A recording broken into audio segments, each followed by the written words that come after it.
Who was Fuse? He said he was a Moonblood, but he looks nothing like you. Fuse. He was once a fine warrior, and a close friend of Ginger's family. He would help transport goods between this village and our camp. After the village was destroyed, I guess he lost his mind. He was horribly disfigured after the attack. The only way he could survive was in a special suit of magical armor that I helped to construct.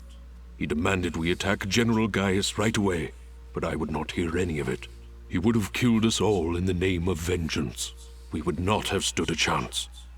When I refused to send our warriors into battle, he called me a coward and vowed that he would destroy Gaius with or without my help.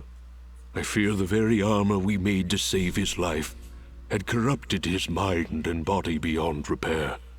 Poor guy. If only we could have gotten through to him somehow. No, you're right to kill him. If he had remained alive, there's no telling what damage he could have done. Ginger is right. Fuse was beyond saving. For all our sakes, I hope the same is not true of the world he sought to protect. How does the Blade of Ara fit into all this? What is it exactly? It is one of the 5 blades of Elysian, ancient weapons forged when our kind were many, and the way of the flameless light was commonplace. Wait. What the heck is the way of the flameless light? A path we Moonbloods continue to follow. It is a way of living, a way of thought, that allows us to make use of a power both old and great. Magic without magic. I am so confused. Surely, as Nimbat's Sword Guardian, you've studied the ancient doctrines. You must know, in the event that the sword is summoned by its rightful owner, you are obligated to follow. I may have skipped over that chapter? You haven't answered my question. The Blades of Elysium were created to guide their sword-bearers, Dust. I was summoned to your side to ensure a balance was maintained between the souls within you. Ah, my old friend. It is good to hear your voice once more. It has been a long time, Master. Wait just a second. How can you possibly know each other? My clan's been keeping the sword hidden for over 200 years.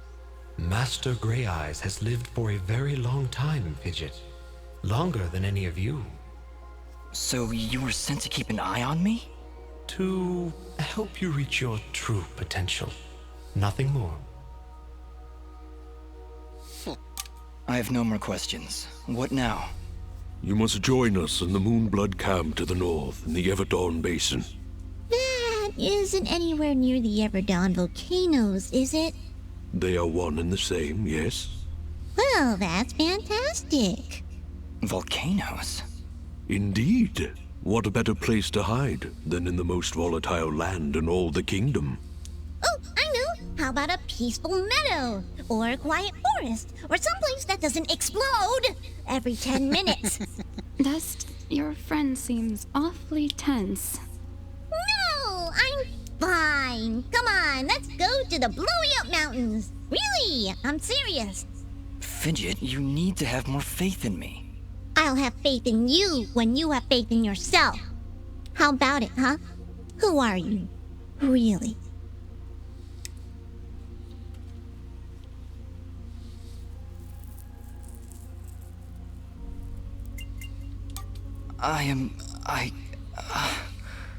You see? You still haven't figured it out yet. Lizard guy tells you right to your face, and you still don't know. Fidget, please calm down. You mustn't test your friend like this. I just... If I'm gonna follow you to the literal end of this world, I need to know who I'm following. And why. I understand, Fidget. You're right. I can't ask you to follow me. But I can. Fidget, you have stood by Dust's side for this entire journey. You have watched him save this world. How can you continue to doubt? I just don't get it. It doesn't matter who he thinks he is. He's Dust. That's who he is. That's who I know. Fidget, please. I can't do this without you. Can you repeat that? I said I can't do this without you. I'm sorry. Nobody's ever said that to me before. And it won't be the last time, I assure you. Are you ready, Mithrarin? I am. Then we will meet you in the Everdawn Basin. Goodbye, Dust. We'll see you there.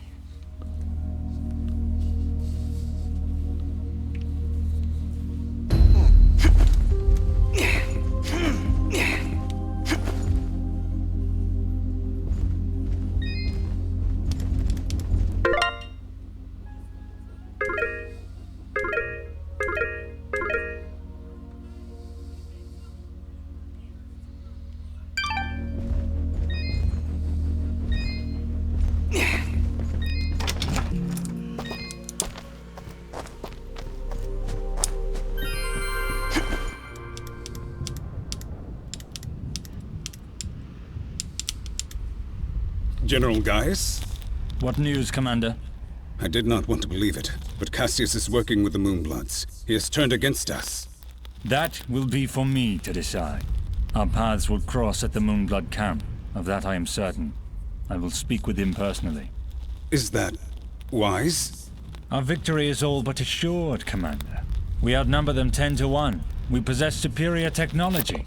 And we have the element of surprise.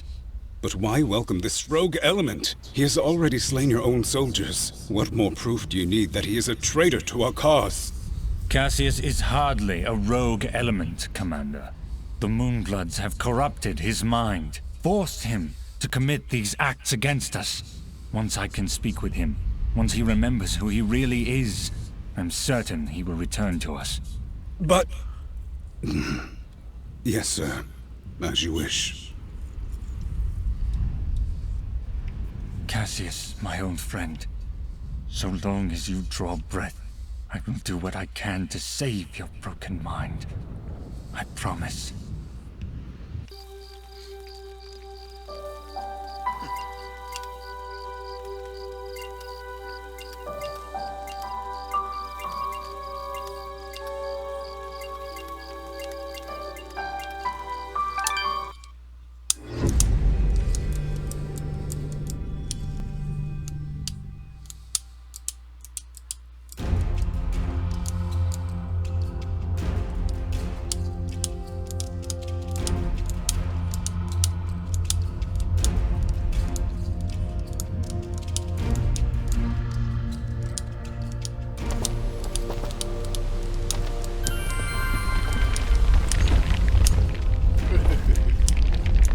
Halt! Who goes?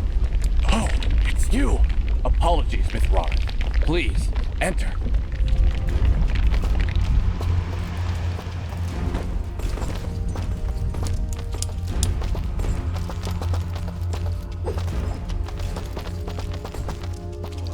They can't attack. We welcome your presence, En Mithrarin. Preparations for war are nearly complete. Surely you have more soldiers than this. General Gaius is nothing if not thorough. His forces have exterminated most Moonbloods from this land. We are all that's left. How do you expect to win with so few soldiers? We cannot. That's why we created Sen Mithrarin. You, Dust, will turn the tide. Well, no pressure or anything. Yeah. Does General Gaius know of this place? I fear he does now. What? How? One of our own has been keeping an eye on you since your travels began. A merchant, Sereth. Aha! I knew that creepy merchant was one of you guys. How did a Moonblood operate so freely in the Wildlands? He is a smart businessman. Deals in all the right places. Gaius' soldiers turn their gaze from him in exchange for free goods. However, no amount of bribery could cover up that Sereth was helping you to find us. And that's how Gaius found out. How much time do you think we have to prepare? Not long, I'm afraid. The whole purpose of Gaius' campaign is to wipe us from the face of this world. Once he knows of our final stronghold, he will send everything he has and destroy us. I see all sorts of lamps here, but no fire. Is this the way of the flameless light? It is, yes. In ancient times, the Moonbloods went by another name. We lived in a great society called the Sintuck, and we wielded the knowledge to follow the way of the flameless light. Settle in, Dust. This could take a while. We Sintuck harnessed a power unlike any this world had ever seen. We built elaborate contraptions like these lamps, capable of piercing the darkness without so much as a spark. Well, obviously something went wrong because we still have to build a fire every time Dust pulls out his map. Unfortunately, the ancient tomes do not say how the Sintuck fell, and that knowledge has been lost. Perhaps intentionally. All we know is that our kind were made as outcasts, and that has remained true for countless generations. For the longest time, we believed the Moonbloods were the only ones left who know of the way of the flameless light. But we were wrong. When General Gaius began his purge, there were stories of their weapons, stories of elaborate contraptions that seemed to defy the natural world. Weapons that sound identical to those of the Sintuck in the most ancient of tales. What kinds of weapons are we talking about? Arrows made of light. Machines that take to the sky like birds. And we're supposed to fight these things with your lamps. I did not say it would be easy. Nobody ever does. I did once, remember? Yeah, and you were wrong. Well, I'm here now. Is there anything I can do to help? We are spread rather thin. Our chief engineer, Sonjin, is having trouble with our camp's support systems. Go and speak with him when you can, and I'm sure he will explain further. There is also the matter of our scout, Kier. He has not checked in for many hours, but with our battle preparations, we have not been able to mobilize a proper search party. His patrol takes him east of our camp if you aim to find him.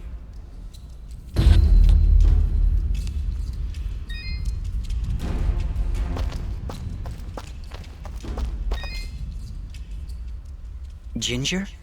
Jin? Oh, Dust. It's you. Yeah, just me. Are you alright? I'll be fine. Just a lot to think about. Listen, about Jin. Yes? What was he like? He was very kind. Almost to a fault, really. I like him already. Yes, he had that effect on people.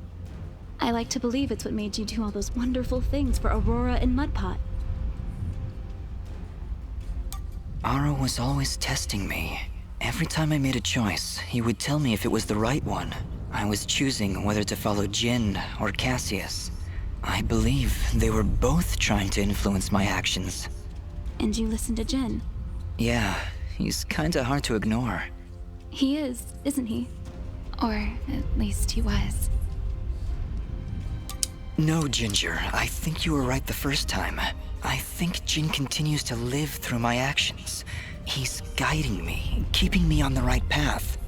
But what of your other half? Cassius murdered my family, Dust. He destroyed my village, killed my friends. How can you control such a terrible being? I feel his presence every time I swing the blade of Ara. I believe the Elder was right. Without him, I'd have been cut down long ago. But Jin keeps him from taking control. As long as Cassius lives within you, though, there's always that danger. You could always be pulled to a path of evil. I won't lie. I felt him pulling me to take the quick and easy path, to leave the weak to fend for themselves, to show no mercy to those in my way. Perhaps someday you can be rid of his foul presence. Maybe. Someday. For now, I need him to defeat Gaius. There's no other way. I know. Still, I'm glad we were able to talk, Dust. Me too, Ginger. I'll be back before you know it. Be careful.